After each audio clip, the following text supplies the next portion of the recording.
नमस्कार दोस्तों। नीतीश कुमार और चंद्रबाबू नायडू की भाजपा से नाराजगी बढ़ती जा रही है। दोनों ही वजह बहुत हद तक एक ही है। 24 अप्रैल को मोदी जी बिहार से मधुबनी गए थे। तब आपने भी ये सीन जरूर देखा होगा कि जब नीतीश कुमार मोदी के आगे हाथ जोड़ते हुए हंसी ठिठोली करते दिखे थे, हर किसी को लग रहा था कि सब कुछ ठीक है। लेकिन दोस्तों, ऐसा है नहीं। उस दिन मोदी जी को ये साफ करना था कि बिहार चुनाव के बाद अगर बहुमत मिला तो नीतीश कुमार सीएम होंगे या नहीं। नीतीश मुंह ताके टकटकी लगाए बैठे रहे, लेकिन मोदी जी एक शब्द भी नहीं बोले। नीतीश का चेहरा उतर गया। मोदी जी को खुश करने के लिए नीतीश ने बार बार कहा कि हम आपका साथ छोड़कर नहीं जाएंगे। पिछली बार ललन सिंह के चक्कर में चले गए थे, लेकिन इस बार हम कहीं नहीं जाने वाले हैं। इस पर भी मोदी जी नहीं पसीजे। अब कहा यह जा रहा है दोस्तों कि नीतीश कुमार को यह बात सोने नहीं दे रही है। रातों की नींदें खराब हैं। नीतीश कुमार को यह लगने लगा है कि बीजेपी उनका पत्ता काट देगी। बीजेपी उनको किसी भी कीमत पर कुर्सी पर नहीं रहने देगी। चुनाव तो बीजेपी उनके चेहरे पर लड़ लेगी, लेकिन अगर बिहार में बहुमत मिल गया तो बीजेपी अपने आदमी को कुर्सी देगी और नीतीश कुमार की सियासत को खत्म कर देगी। एक तरफ बीजेपी नीतीश कुमार के नाम का ऐलान नहीं कर रही है, दूसरी तरफ प्लान चिराग को फिर से शुरू कर दिया गया है। दोस्तों, चिराग पासवान की पार्टी लगातार चिराग को कमान देने की बात कर रही है। चिराग के लिए बिहार में बड़ी जिम्मेदारी मांग रही है। खुद चिराग ये बड़े संकेत दे रहे हैं कि बिहार में ही रहना है। देश के वरिष्ठ पत्रकार केपी मलिक क्या कहते हैं चिराग पासवान को लेकर के, आप खुद सुन लीजिए। भारतीय जनता पार्टी अगर अनाउंस करती है चुनाव में और भारतीय जनता पार्टी उस पर कायम रहती है, ये क्या जरूरी है क्या? भारतीय जनता पार्टी की तो जुमलेबाजी कितने गिन लीजिए आप, लिस्ट बन जाएगी लंबी चौड़ी।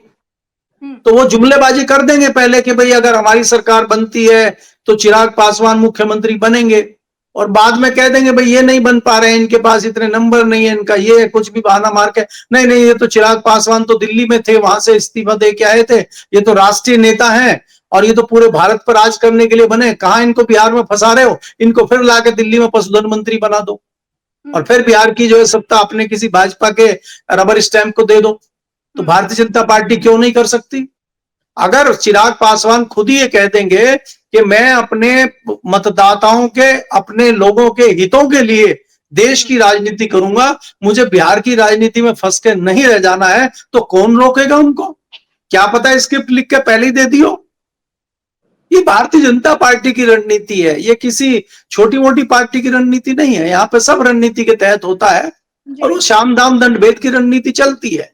चिराग पासवान जी खुद कुछ नहीं करते, उनसे करवाया जाता है। तो इसलिए जो उनको, वो तो फिल्म में कलाकार भी है ना, उनको स्क्रिप्ट लिख के दे दी है।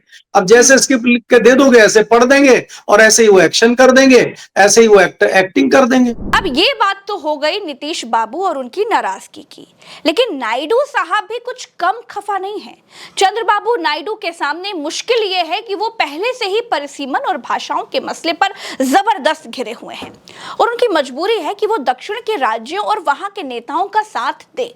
लेकिन अब एक नई मुसीबत खड़ी हो गई है दोस्तों। दरअसल दोस्तों, दिल्ली के सियासी गलियारों में यह खबर है कि एनडीए में अब अध्यक्ष पद होगा। पहले एनडीए में संयोजक का पद हुआ करता था। अटल जी के समय में शरद यादव संयोजक थे। 2014 और 2019 में मोदी जी को एनडीए की जरूरत ही नहीं पड़ी, लेकिन 2024 में जब सीटें घटी तो मोदी जी को बैसाखियों का सहारा लेना पड़ा।